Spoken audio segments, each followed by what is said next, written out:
주일에는 항상 요엘서 2장을 공부를 해야 돼요. 그러면 요엘이라고 하는 선지자가 기록한 성경인데, 그러면 요엘이라고 하는 선지자가 활동하던 당시에 역사적인 배경을 모르면 또 그 말씀도 잘 이해를 할 수가 없는 거예요. 우리가 역사적으로 보면 요엘 선지자가 활동하던 시기는요, 남유다 왕국입니다. 활동 무대가 어디예요? 남유다 왕국이에요. 남왕국에 20명의 왕이 있었는데 8번째 왕이 요시야라고 하는 왕입니다. 요시야는 여러분 잘 알다시피, 뭘 알기는 뭘 알아. 요시야는 몇 살의 왕이 됐어요? 네? 7살. 7살입니까? 8살입니까? 7살의 왕이 돼서 40년을 통치한 왕인데, 이 처음에는 요시야 왕이 아주 하나님 중심적인 사람이었어요. 그래서 성전 수리하고 백성들을 말씀으로 잘 인도했어요. 근데 어느 시점에 시간이 흘러가면서 요시야의 마음이 변질되기 시작했어요. 이게 문제라. 요시야의 믿음이 변질되기 시작했어요. 나중에 말년에 가서는 요시야가 하나님을 떠나요. 하나님의 백성들이 하나님을 떠나면 하나님은 반드시 징계하십니다. 히브리서 12장에 보면 징계가 없으면 참 백성이 아니라 그랬어요. 내가 하나님 말씀에 순종도 안 하고 내 마음대로, 내 뜻대로, 내 경험대로, 내 생각대로 막 살아가는데 아무런 문제가 없어요. 사업도 잘 되고 애들도 좋은 대학 쑥쑥 들어가고 잘 되는 거예요.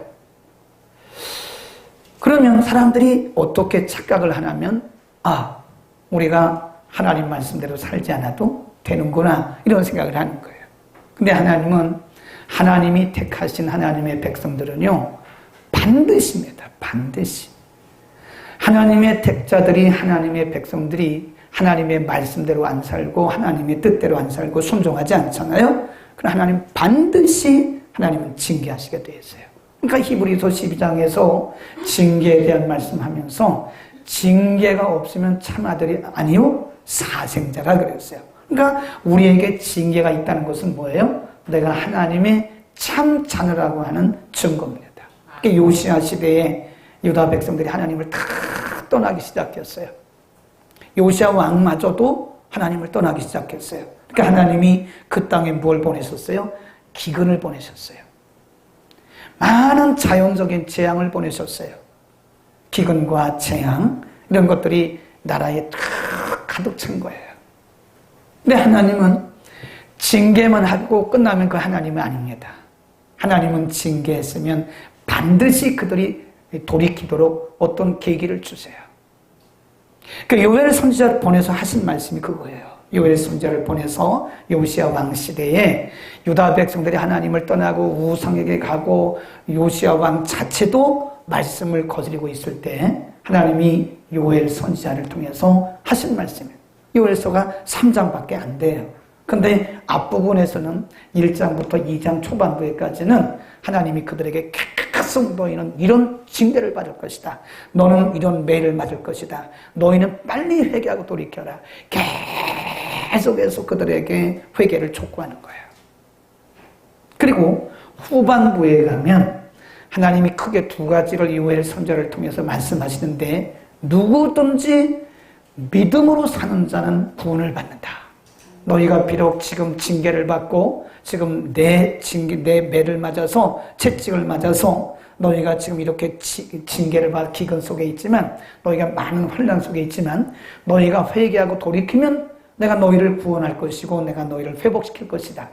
그리고 한 말씀이, 2번째 말씀이 2장입니다. 보겠습니다. 2장 28절. 요엘 선지자를 통해서 요시야 왕 시대에 하나님을 떠났던 백성들에게 하나님이 하신 약속이에요.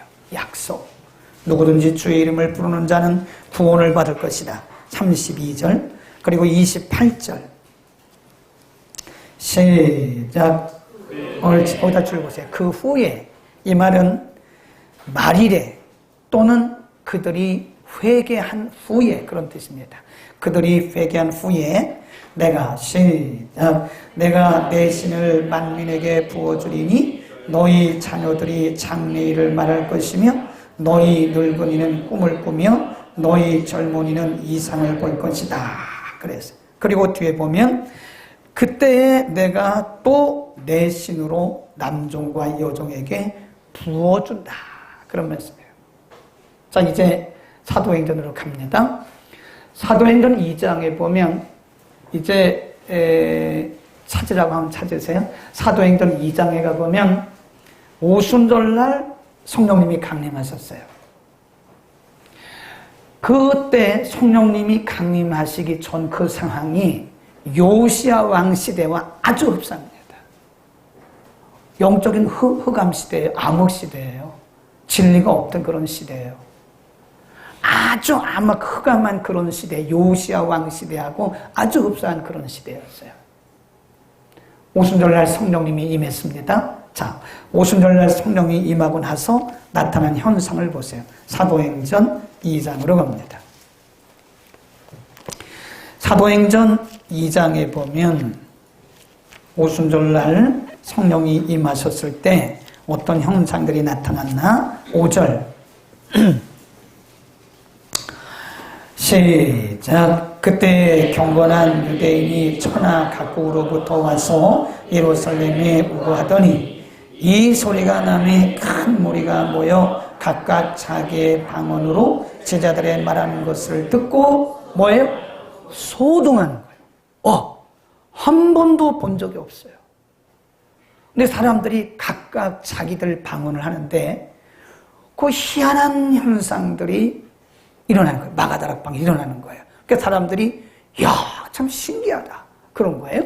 또 밑에 7절 시작. 다 놀라 기이 여겨 가로되 보라 이 말하는 사람이 다 갈릴리 사람이 아니냐. 우리가 다 각 사람의 난곳 방언으로 들은 이 어찌미냐. 이러면서 사람들이 놀라는 거예요. 자, 12절 시작. 다 놀라며 의혹하여 가로되 이 어찌 일이냐 하며 또 어떤 이들은 조롱하여 가로되 저희가 세술에 취하였다. 그러니까 지금까지 한 번도 본 적이 없는 일이 마가다락방에서 일어나는데 아주 신비로운 신기한 일들이 그들 가운데 일어나는 거예요. 그러니까 사람들이 좋은 반응을 하는 사람들은 신기하다 이렇게 얘기하는데 어떤 사람들이 뭐라고 그래요? 조롱하는 거예요. 믿음이 없는 지금까지 그 시대가 요시야 시대와 아주 흡사한 시대이고 영적으로 흑암한 시대였기 때문에 사람들이 성경에 대해서 무지하고 성령님에 대해서 무지한 거예요. 사람들이 막 조롱한 거예요. 이 사람들 술 취한 거 아니야? 막 이러면 조롱하는 거예요. 그때 베드로가 일어나 설교한 내용이 바로 이겁니다. 자, 베드로가 이렇게 설교합니다. 14절 시작. 베드로가 11사도와 같이 서서 소리를 높여 가로되 유대인들과 예루살렘에 사는 모든 사람들아 이 일을 너희로 알게 할 것이니 내 말에 귀를 기울이라. 이때가 제3신이 너희 생각과 같이 이 사람들이 취한 것이 아니라 이는 곧 선지자 요엘로 말씀한 것이니 일러스되 하나님이 가라사대 말세에 내가 내 영으로 모든 육체에게 부어주리니 너희의 자녀들은 예언할 것이요 너희의 젊은이들은 환상을 보고 너희의 늙은이는 꿈을 꾸리라. 네, 그 말씀이에요. 근데 베드로가 성령의 감동, 오늘날은 성경이 기록되어 있으니까 그것이 요엘서 2장 28절이라는 말씀 알거든요. 근데 그때는 성경이 기록될 때가 아니란 말이에요.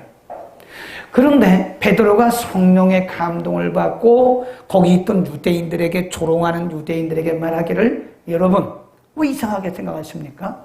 이것은 바로 요엘 선지자를 통해서 예언했던 그 예언이 지금 우리에게 이루어진 것입니다. 지금 그때 그 말씀을 요엘 선지자를 통해서 하셨던 요엘서 2장 28절 말씀을 지금 베드로가 그대로 갖다가 인용한다 이거예요. 그러니까 성령이 아니고는 그렇게 못합니다. 그때 무슨 요엘서가 있었어요?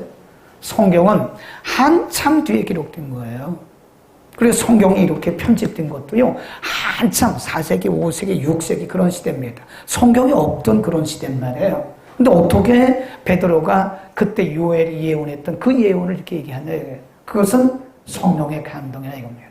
또 오늘 요엘서의 말씀, 그리고 오늘 여기 베드로가 인용한 그 말씀을 우리가 쭉 보면서 오늘 크게 두 가지를 봐야 되는데, 성령님이 임하실 때 나타나는 현상 꼭 기억해야 돼요.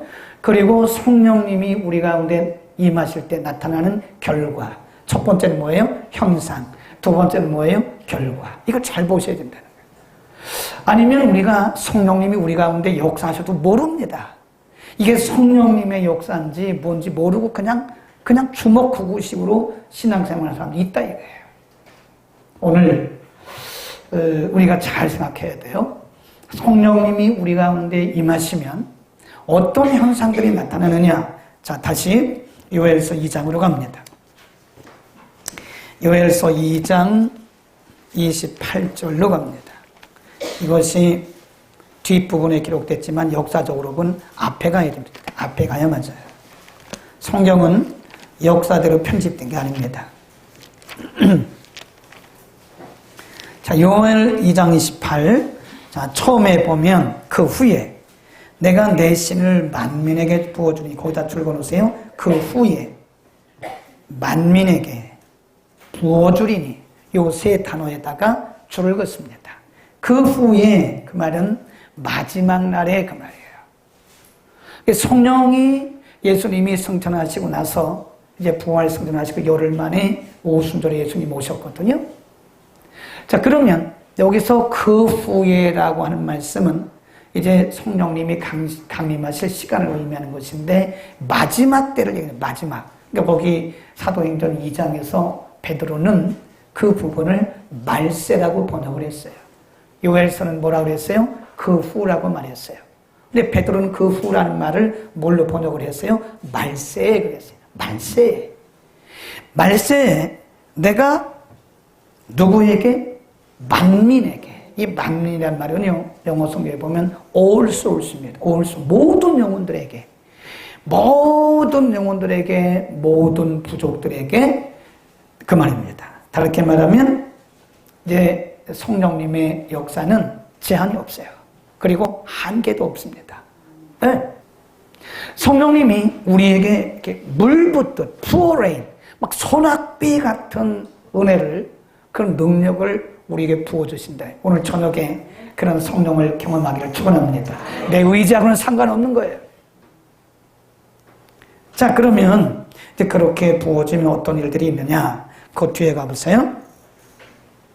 너희의 자녀들이 부어주리니, 너희의 자녀들이, 시작. 옳지, 거기다 줄 보세요. 이거를 베드로는 설교를 하면서 너희의 자녀들은 예언할 것이다 그랬어요. 근데 영어 성경에 보면 똑같아. 요엘서 2장이나 또 사도행전 2장이나 영어 성경표는 똑같습니다. prophecy, 예언. 근데 여기 요엘서 2장 28절에서는 뭐라고 했냐면 너희의 자녀들이 장래일을 말할 것이다. 근데 여기서 이제 잘 생각해야 돼요. 우리가 장래일을 얘기한다고 하는 거는 이렇게 눈 감고 뭐 이렇게 맞추고 그러고 얘기하는 게 아니에요. 물론 그런 예언의 은사도 있긴 합니다. 근데 요즘에는 말씀이 다 이렇게 완성된 이후에는요, 그런 예언의 은사가 많이 없어요. 왜냐하면 먼저 번에 말씀드린 것처럼 사람들이 그 예언의 은사를 오용을 합니다. 처음에는 순수하게 받다가 나중에 자꾸 이게 돈과 결부가 돼요. 그러다 보면 자꾸 이 마귀가 역사해요. 귀신이 역사하니까 엉뚱한 얘기를 하는 거예요. 그래서 요즘에는 그 예언 사역하는 사람 별로 없습니다. 한때는 보면은요, 예언 사역하는 집회가 보면 요만한 녹음기 놓고 서로 예언해줘. 그 예언 훈련 받는다고 그래. 근데 내가 볼 때 예언은 훈련 받는 게 아니에요. 그 은사로 주어지는 거지. 뭐 예언이라는 게 무슨 훈련 받아서 되는 겁니까?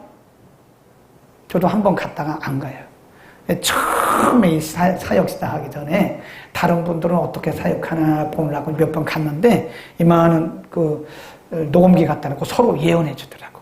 그리고 만나 안 만나 해보고 서로 막 예언하려고 그래요. 근데 이분들이 처음에는 순수했는데 나중에는요, 그것이 자꾸 변질이 돼요. 사람의 생각이 들어가게 되고 돈과 자꾸 결부되고 그러니까 이게 자꾸 곁길로 나가는 거예요. 요즘에는 하나님이 요즘 사람들의 심성을 알기 때문에 잘 그런 은사는 잘 안 하시더라고요.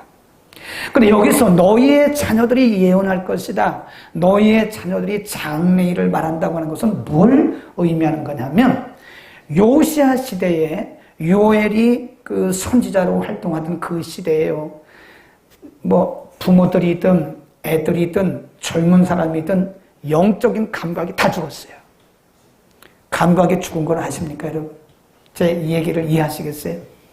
우리가 이런 육체도요, 이게 이렇게 우리의 뇌로부터 신경이 이렇게 죽어가면요, 감각이 없어요. 근데 시대가 악하면요, 사람들이 영적 감각이 죽습니다. 하나님의 음성 못 들어요. 하나님의 말씀의 계시를 깨닫지를 못하는 거예요.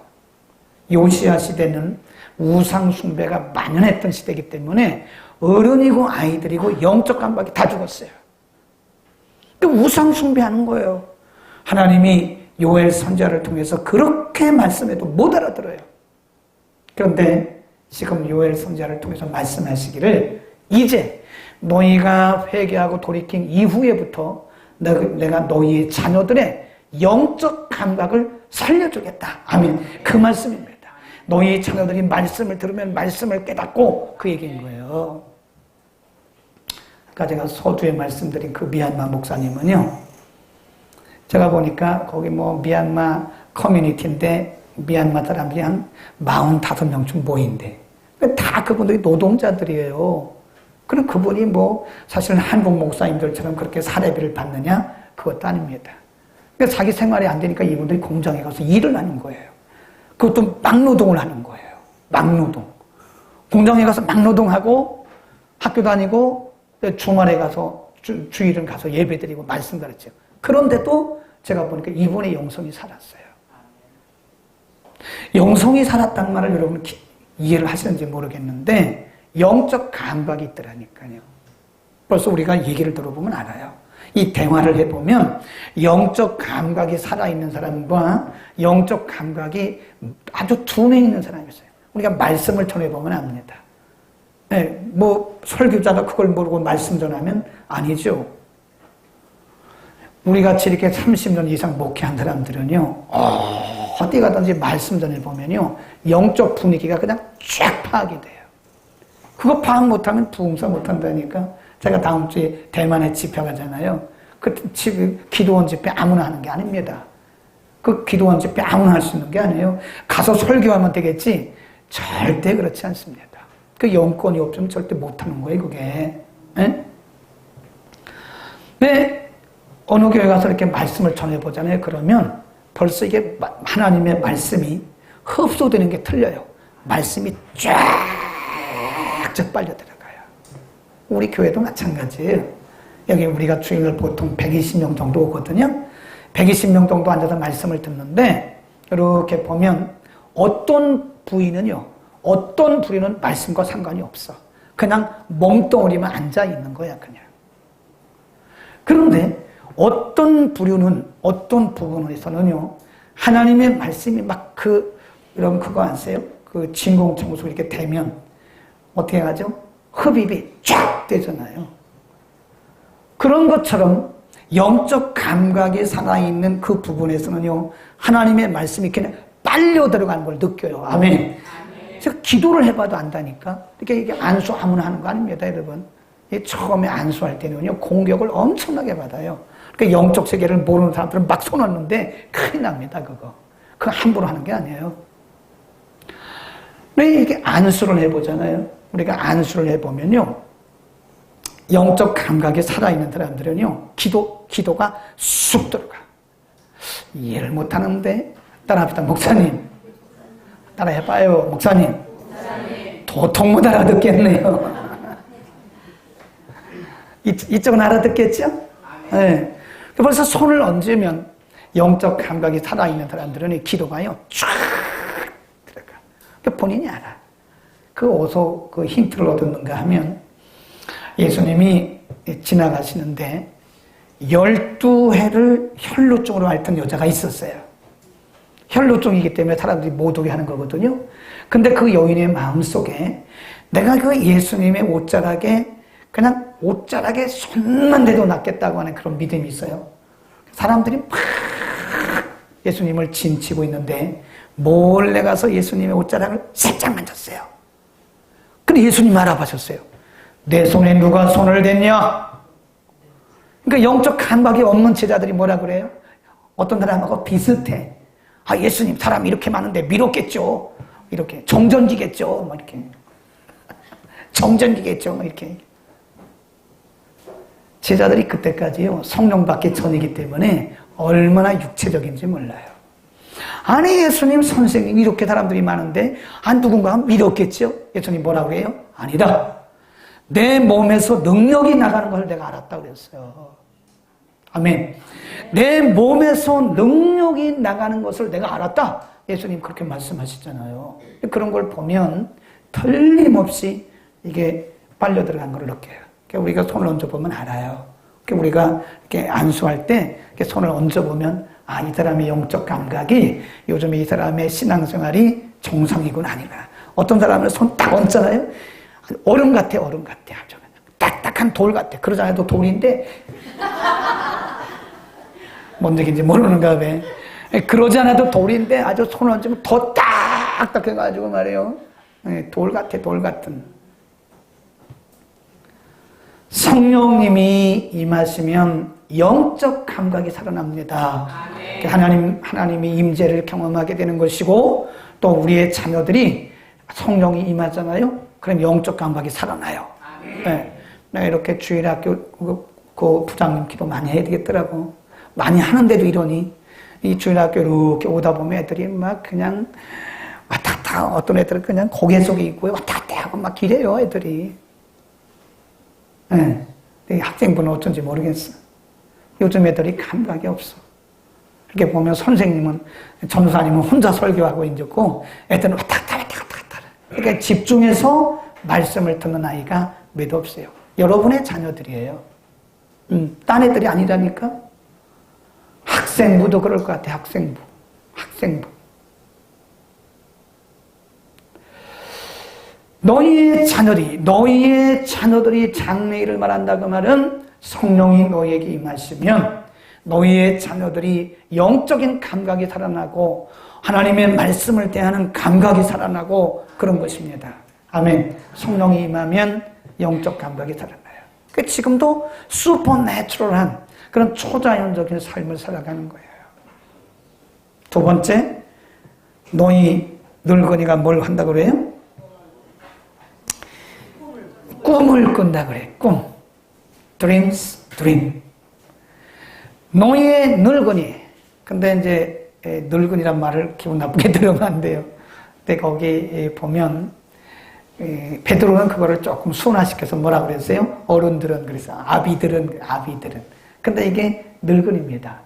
자, 그러면 이거는 올 제너레이션이에요. 9세대. 이 9세대들은 요시야 왕 시대의 9세대들은요, 이미 뭐 했던 사람들이에요? 이미 한번 은혜를 받았던 사람이에요. 우리가 내일 히브리서 6장 공부하는데, 히브리서 6장 우리 공부하는데, 한번 여러 가지 은혜와 은사를 맛보고 타락한 사람은 다시 회복하기가 힘들다 그랬어요. 그러니까 요시야 시대 사람들이 꼭 그런 시대란 말이에요.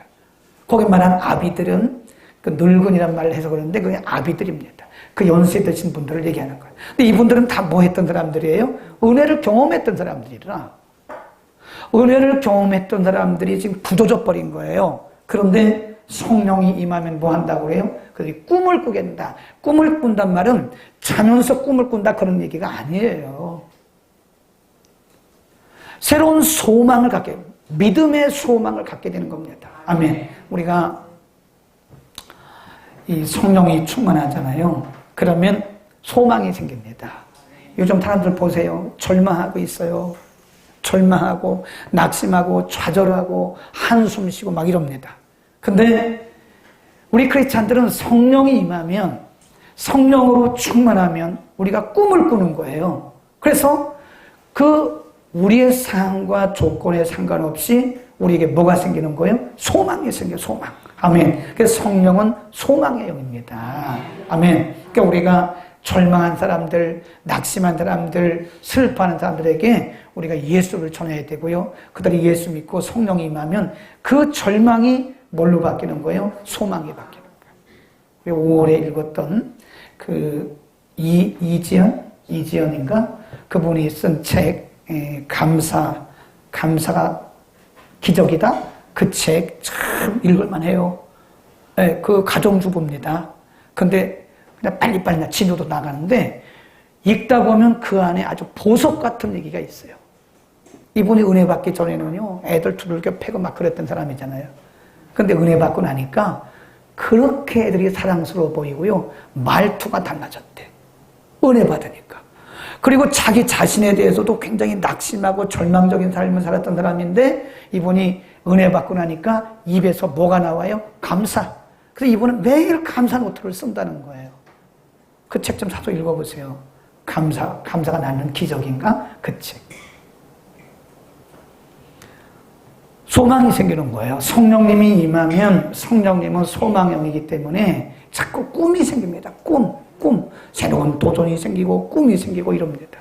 근데 은혜가 떨어지면 성령이 충만하지 않으면 절망하게 되는 거예요. 그게 마귀의 전략이거든요. 사람들이 왜 절망에 빠져요? 누구나 다 절망할 수 있어요. 근데 마귀가 와서 사람들의 마음을 확 잡아. 그 속에 있는 평강도 빼앗아가고 그 속에 있는 소망도 빼앗아가요. 근데 성령님이 임하면 우리에게 소망이 생긴다는 거예요. 아멘. 요즘에 병들도 많고요, 사고들도 많고 유혹들도 많습니다. 이게 성령 충만 받지 않으면 우리가 소망이 없어. 우리 이렇게 보면 사람들이 소망이 없어 보여요. 이렇게 보면 멀쩡하게 생겼는데 소망이 없어. 왜 그러냐? 은혜가 떨어져서 그런 거예요.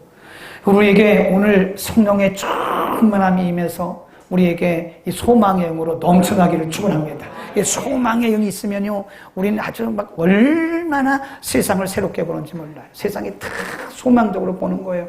이 절망적이잖아요. 누구를 봐도 다 소망적으로 보는 거예요. 아, 그 사람 할 수 있다. 아, 저 사람 가능성이 있다. 이러는 거예요. 아멘. 오늘 저녁에 물붓듯 부으시는 그런 소망의 영이 여러분 가운데 임하기를 축원합니다. 그 소망의 영에 붙들려야 돼요. 우리는 이 젊은이들에게 성령 충만하도록 인도해야 돼요. 그리고 기도해야 돼요. 이 젊은이들이 성령이 충만하게 되면 뭐가 생겨요? 꿈이 생겨요. 환상이란 말은 눈 갖고 뭘 본다 그런 뜻이 아니에요. 비전이 생긴다. 성경적 가치관, 성경적 세계관, 성경적 인생관, 이런 것이 분명히 확 서니까 아이들이 비전이 생기는 거예요. 아멘. 그래서 이 아이들이 세계를 품고 나가는 거예요, 그냥. 어떤 분이 말했어요. 성령이 충만한 사람 100명만 있으면 전 세계를 뒤집는다고 그러잖아요. 정말 성령이 충만하고 말씀으로 견고해진, 굳어진 이런 젊은이들이 우리 사회에 있을 때 이 사회가 변하는 거지. 우리가 아무리 구호 외치면 뭐랍니까? 그 구호 백날 외쳐도 소용없어요, 그거는. 무슨 운동 백날 해도 소용없습니다. 한 사람 한 사람 제대로 말씀으로 견고히 서고 성령이 충만한 오늘 저녁에 우리에게도 그런 은혜가 임하기를 축원합니다. 비전을 가져야 됩니다. 아유, 나는 이제 60은 인생은 60부터요. 어떤 분이 뭐 좀 하라고 그랬더니 제가 인생 다 살았는데요. 몇 살인데 60이래. 60이 뭘 다서 이제 시작인데 나이하고 상관없어요. 성령이 충만하면 비전이 생깁니다. 오늘 저녁 여러분에게 비전이 생기기를 축원합니다. 비전이 생겨야 돼요. 있는 외국인들을 자기가 다 전도하겠다. 그 영문과 나왔잖아요. 그리고 박사잖아요. 근데 조금만 더 공부해서 내가 하나님께서 제게 큰 사역을 맡기실 것 같다고. 제가 속으로 71세인데요. 속으로만 제가 그랬지 71세인데요. 그러나 그분은 지금도 아주 비전에 처해 있어요. 꿈에 처해 있어요. 그리고 나머지 시간 어디가 있어요? 교회에서 매일 철야를 해요. 벌써 이 음성이요, 막 영권이 들어가 있어요. 벌써 음성을 들어보면 알아요. 기도를 많이 하는 분들은요, 벌써 음성 속에 영권이, 할렐루야! 이럴 때 하는데도 여자분인데도 겉보기는 가냘퍼 보이거든요. 근데 할렐루야! 이럴 때는 뭐 음성에서 뭐 영권이 묻어난다니까. 시작! 할렐루야! 이래갖고. 무슨 말 하는데도 하나님께서 막 이러는데 벌써 이게 영권이 묻어나고 큰 능력이 나오는 것 같아요. 성령 충만합시다. 우리가 비전을 갖는 게 그냥 되는 게 아니에요. 성령이 충만해. 하나님이 함께 하시면 못하실 일이 없는 거예요. 우리에게 주신 비전을 하나님의 거룩하신 영광을 위해서 크게 갖고 우리 펼칠 수 있기를 축원합니다. 거룩하신 우리 하나님 아버지 감사합니다. 이 밤에 우리를